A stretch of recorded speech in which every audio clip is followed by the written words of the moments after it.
God sent Jonah to Nineveh. Nineveh was a great city. It wasn't a village, it wasn't a market. It was a great city that had great people who are living in greatness. They were wealthy, they were rich. But because of sin, God was about to destroy them. They were about to perish because of their sin. The wages of sin is death, but the gift of God is eternal life. God doesn't want any one of us to perish because of the love of money, which is the root of all evil. But God wants each and every one of us to enjoy life and have it in abundance. For God so loved the world that He gave His one and only begotten Son, so that whosoever shall believe in Him shall not perish but have everlasting life. Jesus Christ is the Word, because in the beginning was the Word, and the Word was with God, and the Word was God. Each and every one of us, we need Jesus Christ inside our life, because He is the Word. Our Lord Jesus Christ told His disciples, and everyone else was listening to Him, you are clean because of the Word which has spoken to you. The Word of God is what is what tends to wash us. How can a young man keep his ways pure? By hiding the Word of the Lord inside his heart. And so to each and every one of us, we daily need the Word of the Lord. Hebrews 3:13, Hebrews 3:13, which is our theme verse. He said that let us encourage each other as long as is today, so that none of our hearts is gonna be hardened by the deceitfulness of sin. And so the way out of sin is by hearing the Word of God. Man shall not live by bread alone, but by every word that proceeds out from the mouth of the Lord. Welcome.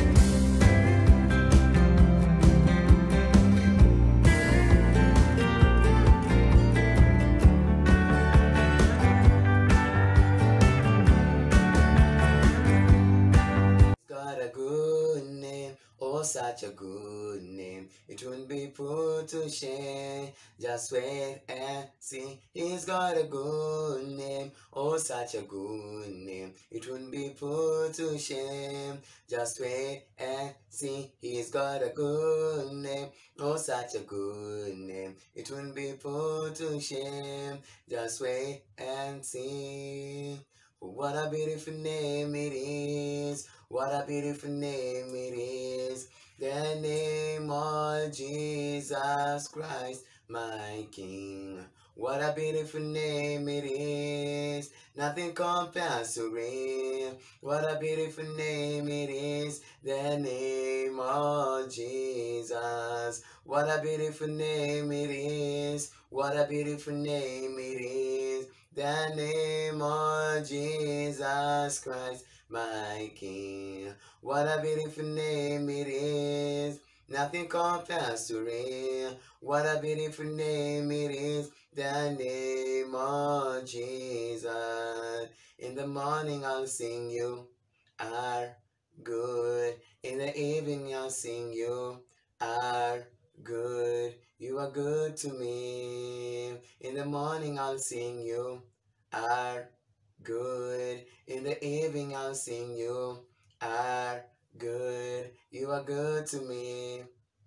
Praise the child of God. Shalom, shalom. My name is Charlie J. This lesson today. Thank you very much for tuning in for this lesson today. I know in the degree that each and every one of us are going to be blessed by our slice of today. Jesus Christ is the bread of life, and so each and every day we cannot lack the slice of life, because Jesus Christ is the bread of life. And I know I do believe that it continues on sustaining us, for man shall not live by bread alone, but by every word that proceeds out from the mouth of the Lord. In this past weekend, I had the privilege of being at Egerton, and I preached. I'm the one who shared the word. I preached and ministered at T2 Church, Egerton Student Christian Fellowship, and I forgot to share with them a particular verse. I'm going to start it off with you, so feel blessed. In the book of Ezra chapter 8 verse 28, in the book of Ezra chapter 8 verse 21, thereby the Ahava canal I proclaim a fast, so that we might humble ourselves before our God and ask Him for a safe journey for us and our children with all our possessions. I was ashamed to ask the king for soldiers and horsemen to protect us from the enemies on the road, because we had told the king, the gracious hand of the Lord is on everyone who looks to Him, but His great anger is against all who forsake Him. So we fasted and petitioned our God about this, and He answered our prayer. And so my title for the sermon was For Good Seek God. And then here we are seeing that Ezra said that we get to humble ourselves by fasting. Fasting is usually an act of humility, and we ought to be found humbling ourselves under God's mighty hand, and He's going to be found lifting us up at His own appointed time. And then here Ezra said that he was ashamed to ask the king to give him soldiers and horsemen to protect them from the enemies. And so he sought the Lord. And that's why for good seek God. For each and every one of us, let us be found living a life of seeking God for good. And God is going to be found delivering us from our enemies. God is going to be found giving us a safe journey. God is going to be found protecting us. And we are going to be found enjoying life because of seeking God first. Seek first the kingdom of God and His righteousness, then all other things are going to be added unto you. Seek first the kingdom of God and His righteousness, then all other things are going to be added to you. Let us pray. Almighty, never living Father, in the mighty name of the Lord Jesus Christ, I'm grateful, dearly Father, because you're God who changes times and seasons, oh God. Thank you, dearly Father, because your God was never failed and you're not such now, oh God. Your God will never put to shame, oh God, those of whom trust in you, oh God. Thank you, dearly Father, because I know and that you believe, oh God, that this week, oh God, your God who has a lot in store for each and every one of us, oh God. And if I'm bearing the fruits, oh God, worthy of our repentance, oh God. And if I'm bearing fruit that are going to be found lasting, oh God. And if I'm found bearing much fruit, oh God, for the glory and honor of your name, oh God. As I'm going to find sharing a word about angels, oh God, may speak to each and every one of us. And this is a prayer of faith that we are praying in Jesus' name. Amen, amen, amen. And so today I'm going to find sharing about angels. And I know that you believe that each and every one of us are going to be blessed by God's word. Why am I sharing about angels? In this month, our theme is doing like Jesus. Our theme is doing like Jesus. And so I'm going to be spending much time in looking into the life of Jesus, so that each and every one of us can be able to know the kind of life that we ought to be found living. And so turn with me to the book of Luke, where the angel appeared, where the angel Gabriel appeared before Mary, telling Mary that she was going to be with a child. And that we're going to be found looking at the different instances that we see angels in the life of Jesus, seeing angels in the life of Jesus. And I do believe that each and every one of us have guardian angels. Each and every one of us, we have angels whom the Lord has put charge over us. And so in the book of Luke chapter 1 verse 26, Luke chapter 1 verse 26, in the 6th month of Elizabeth's pregnancy, and now we are in the sixth month of the year. As my prayer, my heart is for each and every one of us that you're going to find receiving our angelic visitation, not only in this month but for the rest of our life. And that's sharing that was shared with me by my friend Sarah, in that 6-month angel visitation, in the 6th month of Elizabeth's pregnancy. In that also, as we're going to be found receiving our word, God sent the angel Gabriel to Nazareth, a town in Galilee, to a virgin pledged to be married to a man named Joseph, a descendant of David. The virgin's name was Mary. The virgin's name was Mary. And my brother, in the Monday sharing, he shared about in that in our connection there lies our blessing, in our connection there lies our prosperity. And so I think for each and every one of us, whom have you connected yourself to? Whom have you connected yourself to? Because you're seeing here in that the Virgin Mary, because of her being connected to Joseph, and that she got to become part of the lineage of Jesus, lineage of Abraham, lineage of David, all because of Joseph, who was a descendant of David. The angel went to her and said, "Greeting, you are highly favored. The Lord is with you." Mary was greatly troubled at these words and wondered what kind of greetings this might be. But the angel said to her, "Do not be afraid, Mary. You have found favor with God. You will conceive and give birth to a son, and you will call him Jesus. He will be great and will be called the Son of the Most High."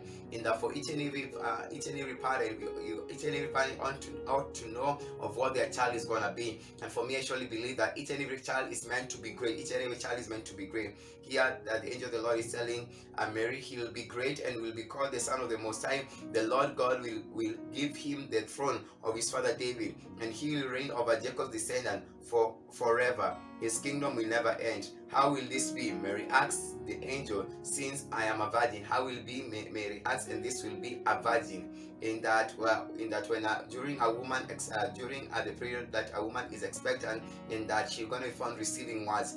For Mary, she was like, "How will this be? And I'm a virgin. How will this be? And I know not man." For her, she had the mindset that if she was pregnant, if she was expectant and got to receive such kind of word, she could have believed. But this was hard for her to believe because she was a virgin. She knew no man. The angel answered, "The Holy Spirit will come on you, and the power of the Most High will overshadow you. So the Holy One to be born will be called Son of God. Even Elizabeth, your relative, is going to have a child in her old age, and she was said to be unable to conceive is in a 6 month, also to each and every one of us. Doesn't matter what men are saying, in that the letter killeth, but the spirit gives life. The letter killeth, but the spirit gives life. In that doesn't matter what men are saying. Jesus Christ is the one who has the final word, not by power, not by might, but it's by the Spirit, says the Lord. I am the Lord's servant. Mary answered, may your word be to me, may your word to me be fulfilled. The angel left her. The angel left her. And so you are seeing here that before a child is born, in the angels are usually like concerned. Angels are usually like they usually different. Angels are usually in different ranks. In that angels are usually in different ranks here, as we are reading about Angel Gabriel. In that just the same way about the clan of Joseph, the clan of Benjamin, the clan of Issachar, the clan of Reuben. In that the 12 tribes are the same thing about angels, in that the families are they usually angels are usually in families. And so here we are seeing about the angel left her. And so for me, I do believe for each and every child they usually have an angel. Each and every child usually has an angel. I have my angel, you have your angel. Even when a minister is about to begin a ministry, in that most of them are usually being assigned to an angel. Most of them are usually being assigned to an angel who is going to be found enabling the minister to operate in a particular grace, in a particular level of, in a particular realm. Yes, in a particular realm. Angels, particular realm. Yes. Angels are different. The different ranks of the angels are usually in different realms. And so I hope that there you've got to know that every child has an angel. Every child has an angel. Even when Samson was being born, an angel of the Lord appeared. An angel of the Lord appeared to the mother of Samson. Even before John the Baptist was born, an angel of the Lord appeared. In the Old Testament, in the New Testament, we see of instances that the angels get to announce the birth of a particular child, and you cannot announce the birth of a particular child if you're not like gonna be found having an angel guide keep watch over them. And so I hope that that's clear. I hope that that's clear. And so turn with me to the book of Luke chapter 3 and Luke chapter 2. Luke chapter 2 verse 1. In those days, Caesar Augustus issued a decree that a census should be taken of the entire Roman world. During Christmas, families are usually coming together, and these are things that happen even when Jesus Christ was born. Families coming together, families being together, relatives with one another. It's something that we see that happen during the birth of our Lord Jesus Christ. This was the first census. This was the first census that took place while Quirinius was governor of Syria, and everyone went to their own town to register. So Joseph also went up from the town of Nazareth in Galilee to Judea, to Bethlehem, the town of David, because he belonged to the house line of David. He went there to register with Mary, who was pledged to be married to him and was expecting a child. While they were there, the time came for the baby to be born, and she gave birth to her son, her firstborn. Time came for the firstborn, a son. She wrapped him in clothes and placed him in a manger, because there was no guest room available for them. And there were shepherds living in the fields nearby, keeping watch over the flocks at night. An angel of the Lord appeared to them, and the glory of the Lord shone around them, and they were terrified. But the angel said to them, do not be afraid. I bring you good news that will cause great joy for all the people. Today in the town of David a Savior has been born to you. And so the angel of the Lord appearing to shepherds who are keeping watch of their flock at night, and telling the angel that a child was born.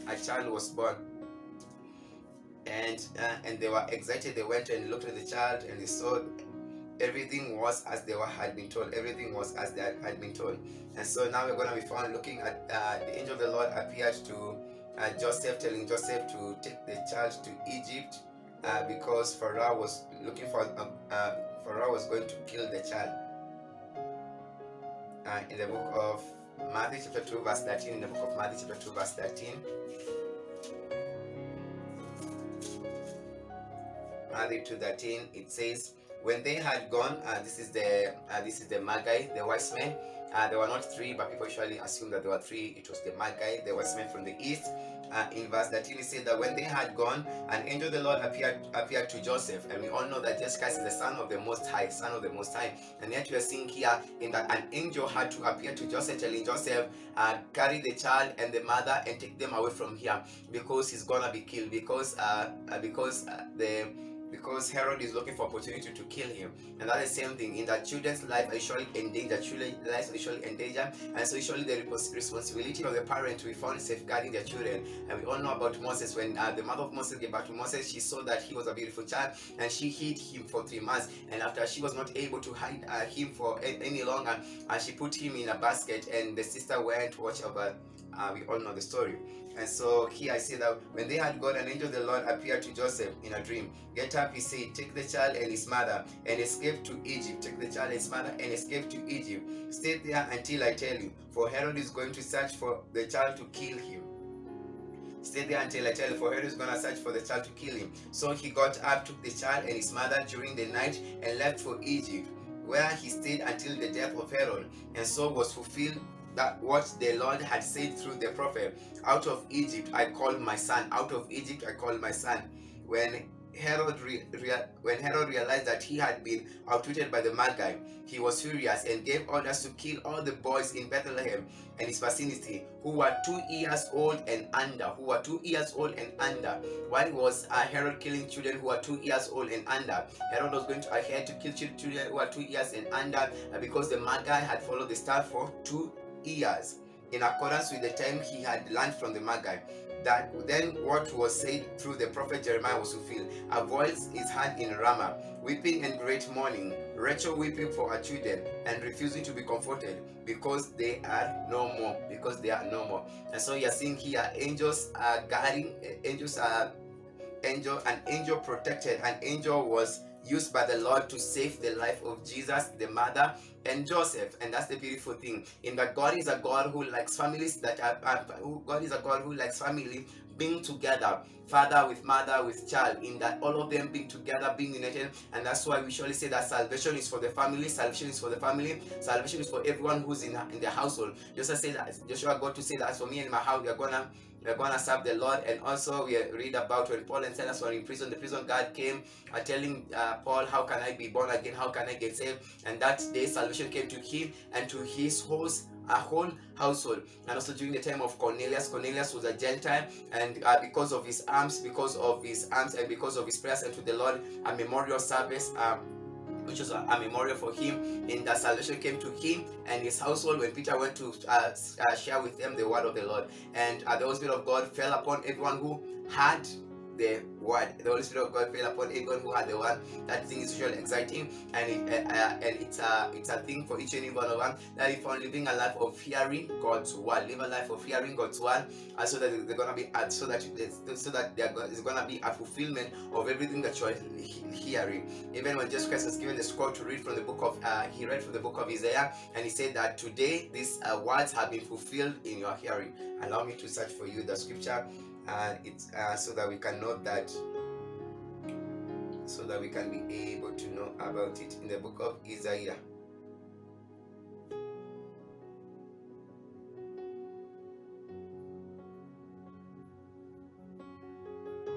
Just read from the scroll of Isaiah, and he said that, for the Spirit of the Lord is upon me, for he has anointed me. In the book of Luke chapter 4 verse 18, in the book of Luke chapter 4 verse 18, and it says, Luke 4:18, the Spirit of the Lord the Spirit of the Lord is on me, because he has anointed me to proclaim the good news to the poor, and he has sent me to proclaim freedom to the prisoners and the recovering of sight for the blind. Said proclaim freedom to the prisoners. Other translation talk about deliverance, in that the word of God is what gets to deliver us, is a sure guarantee of deliverance, to set the oppressed free, and to proclaim the year of the Lord's favor. Then he rolled up the scroll, gave it to the attendants, and sat down. The eyes of everyone in the synagogue was fastened on him. He began by saying to them, today the scripture is fulfilled in your hearing. Today the scripture is fulfilled in your hearing. Allow me to, in the book of Acts, when we read about Cornelius, in the book of Acts chapter 10, in the book of Acts chapter 10 verse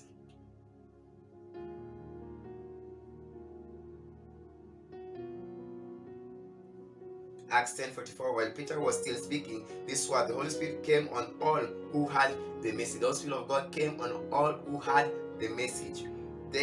the circumcised believers who had come with Peter were astonished that the gift of the Holy Spirit had been poured out even on the Gentiles, for they had them speaking in tongues and praising God. They had them speaking in tongues and praising God. And so in the hearing, faith comes by hearing, and hearing by the word of God through the word of Christ. And so after Jesus Christ was tempted in the book of Luke chapter 4,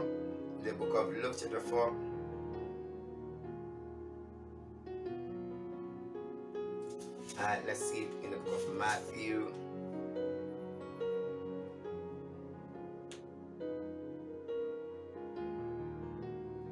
Matthew 4:11 says that then the devil left him and angels came and attended to him. The ministration of the angels in the life of each and every believer, For those of whom wait upon the Lord, he shall renew their strength, and they shall mount on wings like eagles, and they shall run and not get weary, they shall walk and not faint. I'm thinking about angels. They shall mount on wings like eagles, as angels have wings. They shall run and not get weary. I bet angels have speed. They shall walk and not faint. Ministration. And you can meditate upon it. And also, there we have seen about it. And also, when Jesus Christ was at Gethsemane praying, and then he sweated. His sweat was like blood. In the book of Matthew chapter 26. Matthew 26:42 said that he went away a second time and prayed, "My Father, if it's not possible for this cup to be taken away unless I drink it, may your will be done." The reason why Jesus Christ was dreading this moment that he's gonna drink this cup is because he was going to take our sins upon himself, and that meant that God was to not look at him. God was to look away, and that's what made Jesus Christ dread this moment the most. And that's why Jesus Christ on the cross, he cried out, my God, why have you forsaken me?" When he came back, he again found them sleeping because their eyes were heavy. So he left them and went once more and prayed, at that time saying the same thing. Then he returned to the disciples and said to them, "Are you still sleeping or resting? Look, the hour has come, and the Son of Man is delivered into the hands of the sinners. Rise, let's go, and here comes my betrayer." An angel of the Lord came and said to him,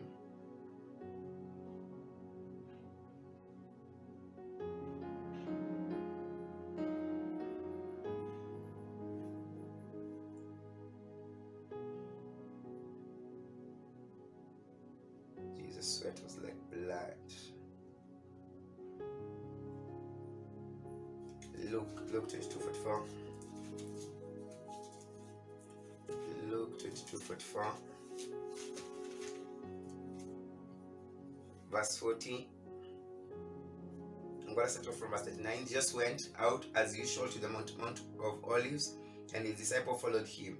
On reaching the place, he said to them, pray that you will not fall into temptation. So the important thing about praying is that it keeps us from falling into temptation. He threw about a stone throw beyond them, knelt down and prayed, "Father, if you are willing, take this cup from me. Yet not my will, but yours be done." An angel from heaven appeared to him and strengthened him. An angel of the Lord appeared to him and strengthened him. "But yours be done," and strengthened him. And being in anguish, he prayed more earnestly, and his sweat was like drops of blood falling to the ground. And so we are seeing the visitation of the angel. And also when Jacob was running away from his brother, he had a vision of angels ascending and descending, in that our prayers descending, in that for each and every one of us to be able to receive the ministration of the angel, our prayer ought to be found ascending. And also when Jacob wrestled with the angel, in that he knew he knew the place that he had to be, and that's why he told everyone else, you live and leave me here. And so it's my prayer, my heart is that to each and every one of us, in that we're going to be found living a life of knowing that the ministration of the angel is so real. Even when Peter was in prison, the angel of the Lord appeared to him, struck him at the side, and then Peter thought that it was a vision, and then later on he realized that it was a real thing. It was a real thing that was happening. The ministration of the angel, and the word of the Lord, they told that let us be found found entertaining strangers, because in so doing some have entertained angels. Let me be found entertaining strangers, because in so doing some have been found entertaining angels. So each and every one of us in the entertaining strangers are gonna be found being like your angels, and they're gonna be like, wow, that was an angel, that was an angel. I didn't know. No, that is the same thing about Jacob. He said that I didn't know that God's presence was in this place. And also the thing about experiencing an open heaven. Joshua told Nathaniel, follow me, and you're gonna see angels ascending and descending on the Son of Man. I'm gonna see angels ascending and descending on the Son of Man. And so the ministration of the angels in our life, in that, don't you ever fear, don't you ever fright, don't you ever be afraid of anything, because God sends his angels ahead of you. God is always with you, and that's the blessed thing about each and every one of us as believers, as Christians. Angels, angels, angels in our lives. Do it like Jesus. Salem, till next time.